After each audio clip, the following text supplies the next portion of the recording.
So, I mean, we'll get right into it with the questions I've got here. And I've got, you helped build Lamar baseball to one of the top programs in the region. And whenever you look back, what moments really stand out to you as coach? Well, not so much the moments, but the players, and because you don't win championships, and you don't go to playoffs without guys that can get you there. And for every coach, it's about development. It's at a Lamar level. We don't go after first-round draft choices. We go after guys that were missed by other people. And watching those guys go from the bottom up toward the top is very gratifying for a coach. And any coach should consider their job a privilege just for having the opportunity to be that involved with young guys and watch their development both on and off the field. Whenever we go to talk about, those players, some that come to your mind, some went pro. Who do you think what do you think helped you connect with those athletes year after year, just having that good connection and camaraderie? Well, I didn't do this on my own. I had my number one coach was a guy by the name of Al Vincent in the baseball fields, named after him and Brian Beck. And he taught me more about baseball than anybody, and I think the players were really lucky to have Al around. And first I learned from Al, and then they learned from both of us. So again, it's all about them getting better. In baseball, especially at the college level, the day you stop getting better is when your career is over. So you've got to make sure that every day they come out, they leave the field a better ball player than they were when they came in. Absolutely. And so, based off of this, there's an Amazon special called The Streak. Tell us what The Streak is about and give us a little bit about the real history behind it. Well, The Streak, the players that composed Salt Lake City Trappers were very much like Lamar players, overlooked players. So they came with a little bit of a chip on their shoulder and wanted to prove everybody wrong. And they put together a 29-game winning streak, which broke a 68-year-old record in professional baseball. And they were just special guys. And that's what it takes to win championship, is to have guys that are courageous, skillful, and then there's that chemistry. They're not all the same. No two of those guys were the same, but you put them all together, and they made one good team. Absolutely. And so, there's a parallel with this movie and your history as a coach. What are those parallels? You've just explained us what the movie is. Tell us the real aspect and how this was inspired by the Jim Gilligan story. Well, fortunately or unfortunately, every player got the same. They get the same information. It's what they did with it, and that's the truth. It's what players do with it. You take at Lamar. I look at Kevin Millar as a prime example. He went on, won a World Series ring, played several years in the major leagues, became a TV host, and still going strong. And Kevin was a guy that when you would fix something that he was doing wrong, you never had to go back and refix it. And I think that's one of the most outstanding traits of any ball player, is to be able to learn quick and keep it. And, you can't have to revisit it as a coach a week later. Kevin was great at that. A lot of guys on my Salt Lake team were, that was one of their attributes. You tell it to them one time and it was done. And then it's a matter of making sure you spell their name right on a lineup card. Because once they say play ball, you should have very little to do with the game until the late innings, except for pitching changes. So it's teaching guys how to hit, run, throw, field, catch, not so much making tricky moves. So you're the most brilliant manager that ever hit the field. It's about the players. Whenever it comes to Lamar's history, your name is still such a big part of Lamar baseball. What do you hope the next generation of Cardinals takes away from your time when you led the program? Well, we got it started, and now it's Will Davis has it going, and he has it going good right now. I'm proud of what the Lamar teams have done the last few years, and I just hope and pray for their continued success. I got to watch them a little bit in the fall. They're going to be good again. So, and it really is a struggle to keep it going because you've got a lot of other teams in the league that are going after the same thing you're going after. So that competition is going to be there in the Southland Conference. It's a great conference. So you really have to stay on your toes and just make sure that you don't get outworked by anybody else. Absolutely. And so, still talking about Lamar baseball before we really dive into the streak here, when did you coach and what were some of the highlights of your moments from being coached there that just come to your mind? Well, if I pick out one game, it would probably be the game in 1984 against the University of Texas. It went 11 innings. We thought we won it. And if you look at the video of the last play of the game, you know that we didn't lose it. But every player in the lineup did something significant that night. And it was on national TV. It was on ESPN. And unfortunately, we probably got more publicity over a loss than any win that I've ever had because everybody in the country got to see it. So that game stands out. But there are too many great players because I was there for 38 years. And I've never compared ball clubs, and I try to stay away from comparing players.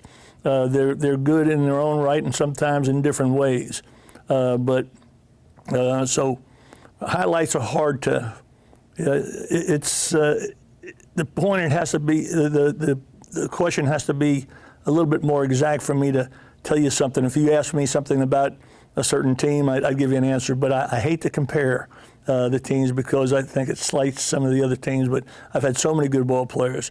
Clay Hensley, who's now announcing for the Astros and the Padres, he was here for a golf tournament yesterday, and so proud to see him and the accomplishments that he had, and it reflects on Lamar and our program, and since he's still involved in baseball, I think it reflects on the current program. So it's great to see those guys. We had 12 guys go into the major leagues. I had an assistant coach go to the major leagues.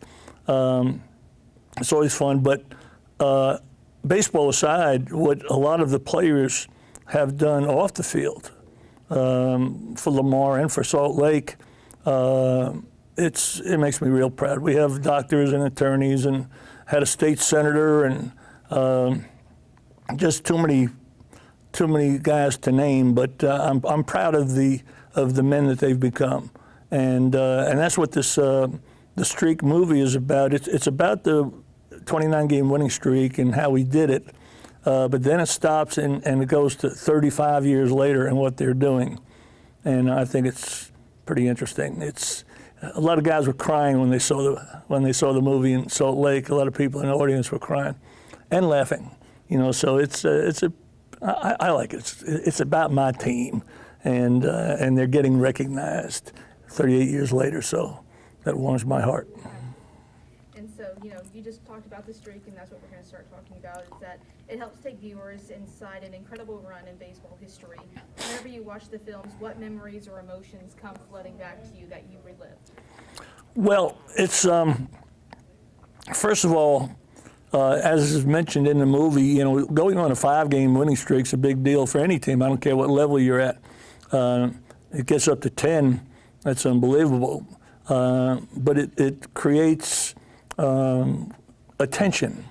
In other words, you're not going out there to play, you're going out there to win every night. And fortunately, the band of brothers that I had loved each other, and they were probably the biggest hams out of any ball club that I've ever coached. And that's saying something, because I've had a lot of hams in the past. And but they seemed to play better. I don't think we lost a game when there was more than 5,000 people in the ballpark. They just played better when people were showing up, and the more we won, the more people showed up. And they handled it so good. And once we broke the record, we were a 50-50 team till the playoffs, and then we became that same team again. So they were winners. And I had big, strong guys. Couldn't run very good, but they could hit. They could hit, and we did enough pitching to keep it under 10 runs, because that's how many runs we were scoring tonight. and a lot of good stories. Some I can't tell you. They are professional ball players, and they don't have to study anymore, and so they're a little bit rowdier than college ball players, just a little bit. So, I mean, you've lived this story firsthand, the ups, the downs, the pressure, the pride that comes along with it. How accurately do you think the movie captures what that was really like?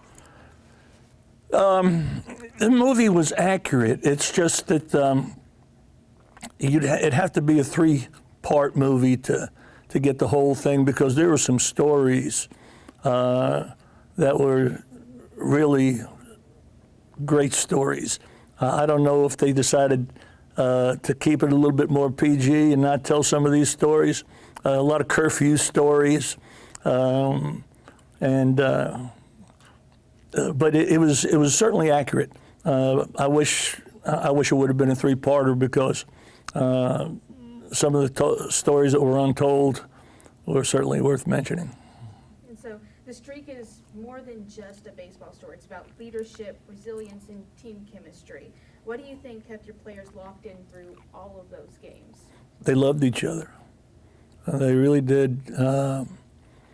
There was 3 guys in particular that were very close, and ironically, all 3 of these guys had trouble with alcohol through their life, and one of them passed away, and that's talked about in there. And 2 of them now, anytime I have someone that has a problem with that, they're my go-to guys, and they've survived it, and they're very special people, and they're both major parts of the movie, so I think you'll enjoy just watching how they handle it. I've got a couple. The film gives fans a new perspective on Lamar baseball and its legacy. And what do you hope people take away from seeing that chapter of your program on the screen? Ask me that one more time. I said the film gives fans a new perspective on Lamar baseball and its legacy. What do you hope people take away from seeing that chapter of the program on the screen? Well, listen, I'm a baseball fan, and we have a new team coming here in the summer. I pull for that anytime, anything that helps baseball in Beaumont, Texas, if you can be a part of that.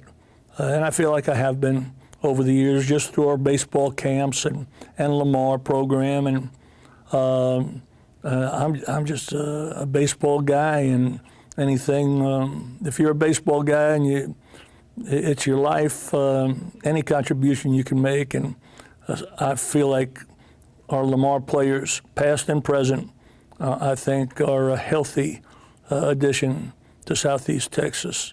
And I'd rather you come out to a Lamar baseball game right now than go to the movies. You can watch that at home.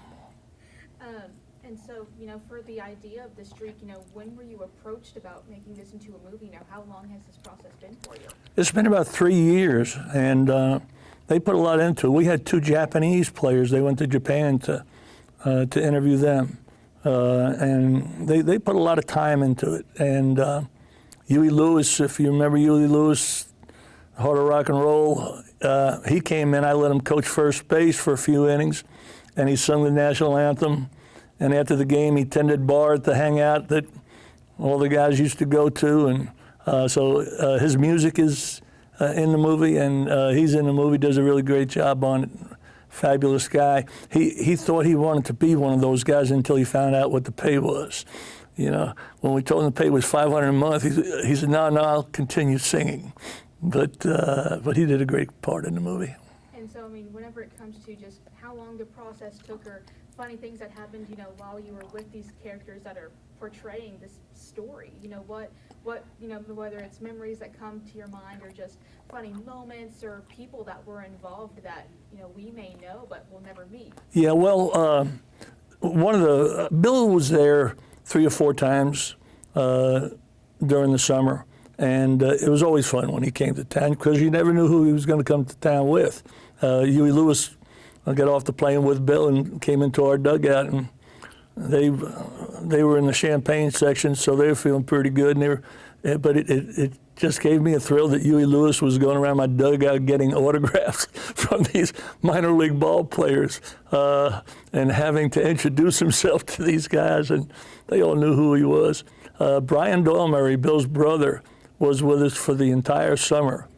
And I don't think we have a 29-game winning streak without Brian Doyle Murray.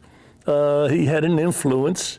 He was part of the chemistry of our ball club, and it's all about chemistry. Once you have your players, it's all about chemistry, and when you get guys off the field that add to that chemistry, hang out with your guys. It just brings everything together, and that's what it took for this team. That on an ability basis, if you're going to grade them as big leaguers, and none of these guys made it to the big leagues as the streak story shows, but as a unit, they were unbeatable. Individually, maybe not so much, but I think there's several players that could have played in the big leagues if given the opportunity. But anytime your future's in the hands of somebody else, that's why my message to all ball players is just make it unmistakable that you're supposed to be there. That's the attitude Lamar had. I'm going to play, and didn't let anybody get in his way. And these guys, they started out in professional baseball with people thinking they couldn't play. And I think it was 16 of them got a chance to go on to other ball clubs, which proved that they belonged. Didn't quite make it, but again, as a group, I'll take those guys every time. Is there anything else about, just the winning streak itself, the movie, anything that you want to mention or, bring up that I hadn't, whether it was, any time that, you were asked for help with the movie or, anything that comes to your mind that you want to mention? Well,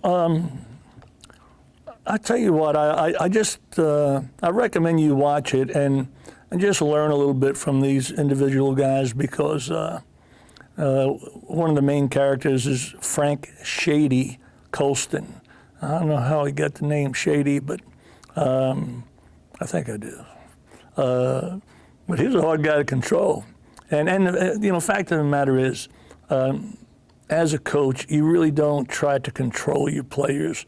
You just try to teach them right from wrong, and try to teach them as much baseball as you can. And I just hope that all the guys feel the same way about me that I feel about them.